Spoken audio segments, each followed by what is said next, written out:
Hi guys, तो start करते हैं आज के इम्पोर्टेंट करंट अफेयर। तो सबसे पहले है फुलानी कम्युनिटी। तो देखिए ये न्यूज़ में क्यों है, क्योंकि ये ना रिसेंटली ऐसे देखा गया है कि ये जो कम्युनिटी है ये ग्रीन सहारा पीरियड में वापस जा रहे हैं। तो जानते हैं इस कम्युनिटी के बारे में। देखिए इसे फुलानी या फुलबेबी कहा जाता है, जो कि ये एक इथनिक ग्रुप है सहारा, साहेल या वेस्ट अफ्रीकन में रहने वाला। तो देखिए इसकी पॉपुलेशन कहाँ पाई जाती है, नाइजेरिया, माली, गुनिया, सेनेगल, नाइगर, इन सब में, या फिर इनके अदर भी कंट्रीज़ में पाई जाती है। सो देखिए ये प्राइमरीली मुस्लिम कम्युनिटी रहती है, जो कि ना ऐसे भी जानी जाती है कि ये हर्डिंग और फार्मिंग की प्रैक्टिस करते हैं। और इनको ही ना 3 ग्रुप में डिवाइड किया गया है। तो फर्स्ट है माकियाई, जिसका मतलब होता है ये हर्डर है। दूसरा है फुलानी सोरो, जो कि ये एक टाउन ड्वेलर है। और थर्ड है बरारो, जो कि ये एक फॉरेस्ट ड्वेलर है। तो देखिए ये फुलानी लैंग्वेज बोलते हैं, जिसे फुला कहा जाता है, जो कि ना नाइगर कॉन्गो लैंग्वेज फैमिली का पार्ट है। और ये ऐसे भी जाना जाता है, जो वेरी फेमस अफ्रीकन ब्रेड रहती है ना, चोटिया, ये इसके लिए जाना जाता है, क्योंकि ये ना अपने ये ब्रेड्स पर ना बिट्स, कॉरिश शेल या फिर ना वेरियस डेकोरेटिव आइटम ऐड करते हैं। उससे इनकी ये ब्यूटीफुल चोटी बनती है। सो देखिए ये जो है फुलानी कम्युनिटी, ये जो ग्रीन सहारा पीरियड में वापस क्यों जा रही है, तो ये सहारा, ग्रीन सहारा पीरियड क्या है, इसे ना अफ्रीकन ह्यूमिड पीरियड भी कहा जाता है। और इस पीरियड में क्या हुआ था, जब अफ्रीका अभी कैसे सूखा माना जाता है, गर्म माना जाता है, लेकिन तब ये ऐसा नहीं था। तब ना अभी के मुकाबले ये गीला था, जिसका मतलब ना वहाँ ग्रास, ट्री, लेक्स, ऐसे बहुत सारे चीज़ों से ये कवर था।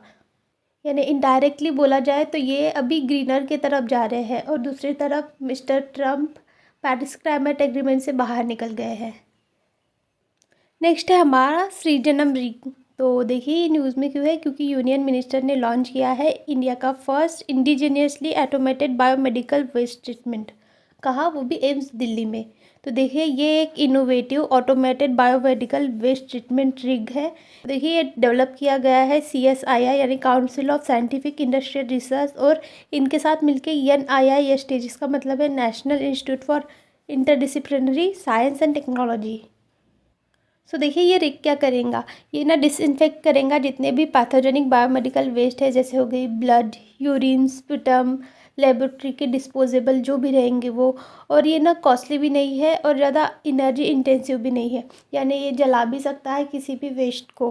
और देखिए जलाने से या फिर वेस्ट ट्रीट करने से गंदी स्मेल आती है ना, लेकिन इसमें से वो भी नहीं आने वाली, अच्छी खुशबू आने वाली है। और इसमें कैपेसिटी है 400 किलो हैंडल कर सकता है। नेक्स्ट है हमारा आइंस्टाइन रिंग। तो देखिए ये न्यूज़ में क्यों है, क्योंकि रिसेंटली जो यूरोपियन स्पेस एजेंसी का यूसिड टेलीस्कोप है ना, इसने डिस्कवर किया है ये एक रेयर रिंग लाइट, जिसे ही ना आइंस्टाइन रिंग भी कहा जाता है, जो कि ना ये जो हमारी गैलेक्सी है उसके सराउंडेड है। और ये हमारे अर्थ से 590 मिलियन लाइट ईयर अवे है, दूर है। तो जानते हैं इसके बारे में, ये एक ना ऐसी रिंग ऑफ लाइट है जो कि अराउंड है डार्क मैटर से, जैसे हो गई गैलेक्सी या फिर क्लस्टर ऑफ गैलेक्सी। और ये ना एसेंशियली एग्जांपल है ग्रेविटेशनल लेंसिंग का। तो देखिए ये अपने खुले आंखों से तो नहीं दिखते, ये ना सिर्फ टेलीस्कोप से दिखते हैं, जैसे हो गया यूसिड टेलीस्कोप। सो देखिए ये सब दिखने का फ़ायदा क्या रहता है, इसलिए ये फ़ायदा रहता है कि साइंटिस्ट को ना ये हेल्प करता है डार्क मैटर को इन्वेस्टिगेट करने के लिए। और ना जितने भी डिस्टेंस गैलेक्सी रहते हैं उनके बारे में पढ़ने के लिए भी, उनके बारे में स्टडी करने के लिए भी साइंटिस्ट को हेल्प करता है। और यही ना इंफॉर्मेशन भी प्रोवाइड करता है कितना हमारा यूनिवर्स एक्सपांस है, इसके बारे में कितने दूर तक हम जा सकते हैं। नेक्स्ट है हमारा मित्रा प्लेटफॉर्म। तो देखिए ये न्यूज़ में क्यों है, क्योंकि ना सेबी ने रिसेंटली से इंट्रोड्यूस किया है। सेबी का मतलब होता है security exchange and board of India. तो देखिए इसका फुल फॉर्म क्या है, mutual fund investment tracing and retrieval assistant, यह है मित्रा का फुल फॉर्म। सो देखिए इसका ऑब्जेक्टिव क्या है, ये ना इन्वेस्टर को इन्वेस्ट करने के लिए इनकरेज करेगा और ऐसा प्लेटफॉर्म देगा कि जो भी इन्वेस्टर आएंगे, पैसा इन्वेस्ट करने वाले रहेंगे, वो वहाँ कर सकते हैं। नेक्स्ट है हमारा हिंडौन रिवर। तो देखिए ये न्यूज़ में क्यों है, क्योंकि ना ये ऑलरेडी पॉल्यूटेड रिवर है गाज़ियाबाद में, लेकिन ना जितना भी ये पूजा सामग्री का वेस्ट ओवर आता है ना, ये यहाँ डिपॉजिट हो जाता है और फिर सड़ता है। उससे ही ना इस रिवर की और ज़्यादा ख़राब हालत हो रही है। तो सेंट्रल पोल्यूशन कंट्रोल बोर्ड ने कहा है ये जो लार्ज स्केल कंटेमिनेशन हो रहा है इसे रोको। तो देखिए ये एक ना ट्रिब्यूटरी है यमुना रिवर की, जो कि ये एक मानसून फेड रिवर है और इसका ओरिजिन होता है शिवालिक हिल यूपी से।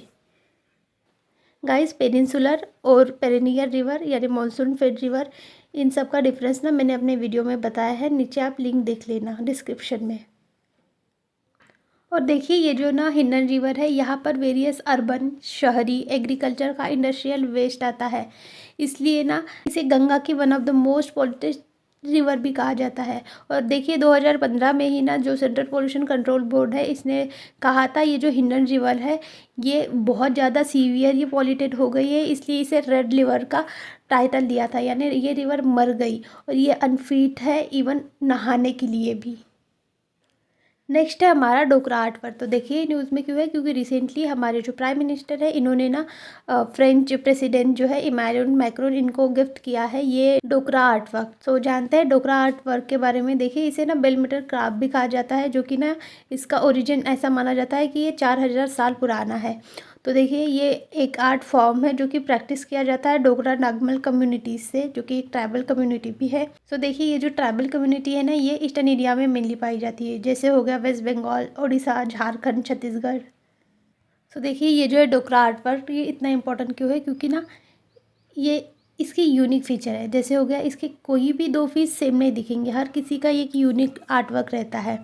और देखिए इसका जो आर्ट वर्क का इंस्पिरेशन कहाँ से आता है, इंस्पिरेशन आता है माइथोलॉजी से, नेचर से, या फिर डेली रिचुअल से। आप किसी भी चीज़ को देखिए, आप अपने ड्रेस पे देखिए, वहाँ नेचर का ही इंस्पायर हुआ आर्ट वर्क रहेगा, फूल, पत्तियाँ, कुछ भी, एनिमल वगैरह।